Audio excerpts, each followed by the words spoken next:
What's up, guys? Welcome back to yet another video with your girl Umpo Umnigazwayo ishow le that you are tuning in on today. And thank you so much for stopping by. Thank you for being with me today. Thank you for sharing a few minutes of your day with me. That means a whole lot to me because that is time you can never get back, and the fact that you chose to spend it with me means so much. Now, child, without even wasting a whole lot of time, I'm just gonna ask you to just like this video, subscribe down below there, on the red button. Just press that red button and then turn on the post notification so that you know whenever I post a video. I nailed it. I'm a YouTuber. Anyway, guys, today's topic is dissonance or dissonance, or however you pronounce it. This just was dropped in my spirit yesterday as I was preparing to come to work. No joke, no lies. And it was not the first time obviously hearing the word, but I've never really paid attention what it means. I love words. And I like to look up their meanings. So this word is one of those that I have never looked up their meanings, and I've never really cared to pay attention to know what dissonance is. But yesterday it was dropped in my spirit and I was led to speak about it. I must be honest, I haven't had time to do much research on it. So I'm going to speak just from the top of my head. I'm not a therapist, I'm not a professional, and so I just speak about things from learned and lived experiences, and maybe stuff I heard from the podcast that has helped me in my own personal life, or stuff I read about from the Bible. The Bible inspires so much of what I do and how I live my life. And I think mostly, and reading obviously, I mostly read faith-based books. Not only them, but lately that's what I've been just indulging in. And so when this word was dropped in my spirit, I just quickly looked up a watered down definition because I live for those. And so if I'm going to create a video for my people, I want to make sure that I am defining something in a watered way, in just a dumbed down version, so that it can just resonate with some of you, because sometimes you will be knowing what the person is talking about, but because of how complex it is lost in translation, or it loses the meaning. I don't know, I hope I make sense. But without rambling too much, I will just define dissonance as the internal conflict or the contrast that lives inside of you between the idea of what you knew to be true and what you believed in, compared to what is now being introduced into your life, which seems to be the new norm, or how you should live your life. So now you find out that there is a whole lot of difficulty, hardship, challenge, trying to marry the two ideas together. And we see this a lot in our adulthood, or as we approach adulthood. And I felt so led to share this because I understand that my demography mostly is the youth, people who are coming into their adulthood, and people who are just going through adulthood, and some people like me who are turning 27 in the next 2 hours. It's wild that in a month it's going to be my birthday and I'm aging. I've always said that I don't have a problem with age, but because I'm going to be pushing 30 soon. We are neither here nor there. So that is the general definition of what dissonance is. I'm going to show how it shows itself and how maybe we can help ourselves live through it as it happens. So when we are children, we are dependent on our parents. Most of us, whoever your guardian is, we are dependent on them. So our choices or our decisions are limited to what the person who is in charge of us thinks. And so our security depends on them, even how our thoughts maybe are shaped, so that becomes sort of like a solid definition of who you are. That becomes you. That person becomes who you are at the core. Let's say your life decisions are influenced by your guardians, your family. school and maybe church members or whoever your peers are at the time. And so now you are transitioning into this stage of life where maybe you go to varsity, you are alone. Now you have to learn how to take decisions on your own, and you have to learn how to live without the people that you would see maybe almost every day, or every day some like your classmates.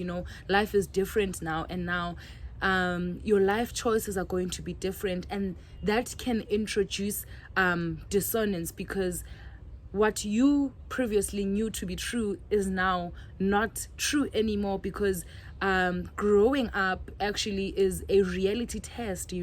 So each and every day you're just testing out these things in your life. Am I this person? Does this feel comfortable for me? Is this a security issue for me? Is this a boundary for me? Can I explore this? Is it okay to explore this? Is it okay to, you're just finding a whole lot of things. And how you see dissonance is how it festers in guilt, how it festers in shame and maybe confusion, in so many things, because you know this to be true, and then now it does not work out the same way, or that this is how I get along with people. Like I shared previously on one of my videos, that I've never had to struggle with relationships until I came to Johannesburg. I knew those relationships that were in the confines of my safe space, in the confines of my people, that I would know that I meet and converse with them maybe on a day-to-day basis. And now coming to Johannesburg, I'm meeting people that have their own backgrounds, have their own upbringings that are different from mine, and now we are just trying to be these people that are, that can figure out, do we really like each other? Can we really do life together? And if sometimes that doesn't happen, you tend to blame yourself, you tend to be ashamed. We don't want to talk about friendship breakups, we don't want to talk about breakups romantically. Maybe you left the marriage, you are divorced, and we don't want to talk about that because we attribute that to how maybe it is a failure. So now how we can help ourselves with that, firstly, I think it's just approaching your life with so much cadence, just being open, being transparent. When I say being open to new experiences, being open to the fact that you will not always be proud of yourself, you will not always do things that you are proud of, you will not always be performing best in life, but know that that is also a part of your life trajectory. And so that is the first point, I think, just approaching your life with just openness. And so and the second thing maybe would be forgiveness. Learn to forgive yourself.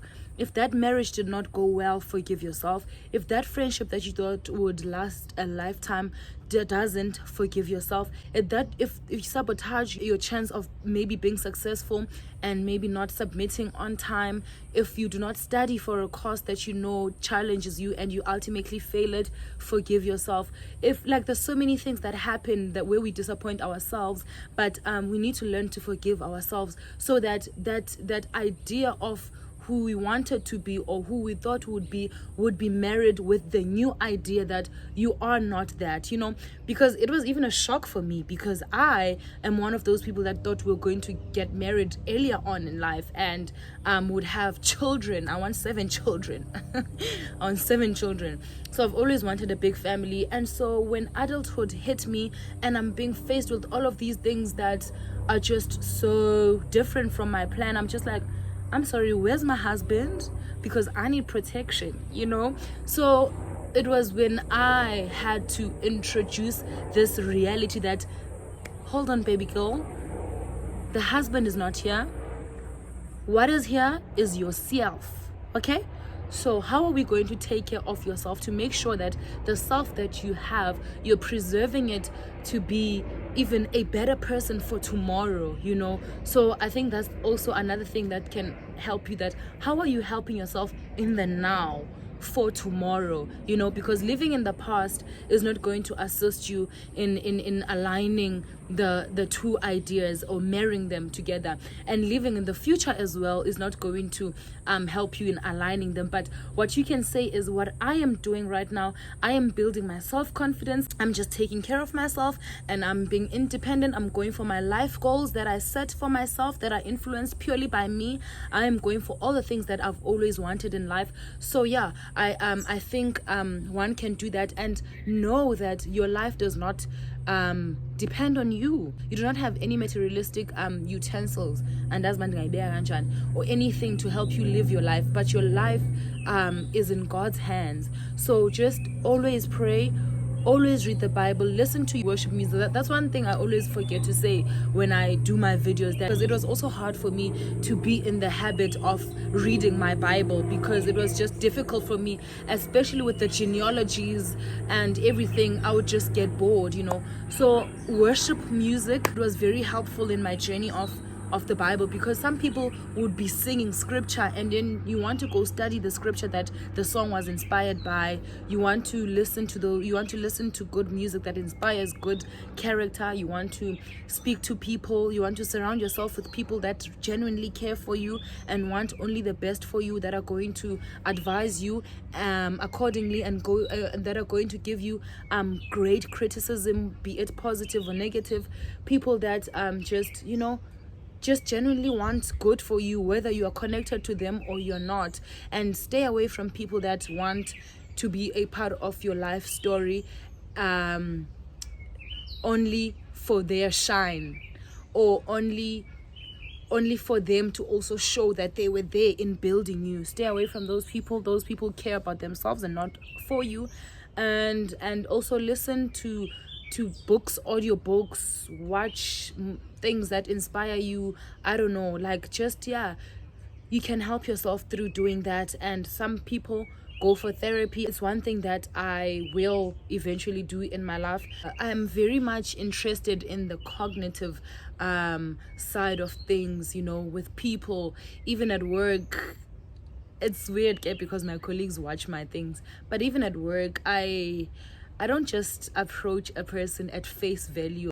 I watch how they receive love, and I try my level best to serve them in that way. And that's why I can never walk into a space and feel like I don't belong, because I make room for myself. You know, I know that if I serve a person how they want to be served, then in turn I'm making it a comfortable place for me. So even when I have difficult months at work, or I have difficult times at work, I know that what you need to do, Sissy, is to serve people, because by so doing you are serving yourself. Because when you treat a person good, no matter what they give you, that's what you're going to receive, right? So yeah, and now a colleague that I can say I hated their gut, or we did not speak to each other, or I can't go to the kitchen because they're using the kitchen.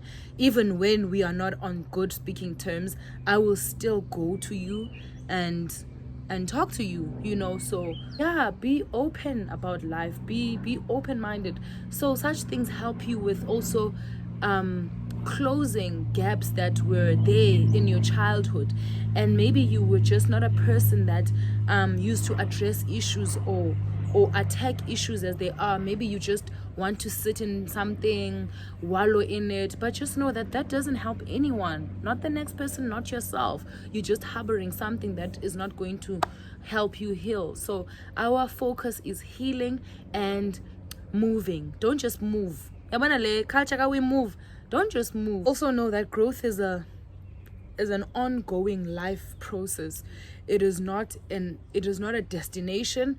It is not a once I achieve this dream, then I would have known that Dimklokilo life.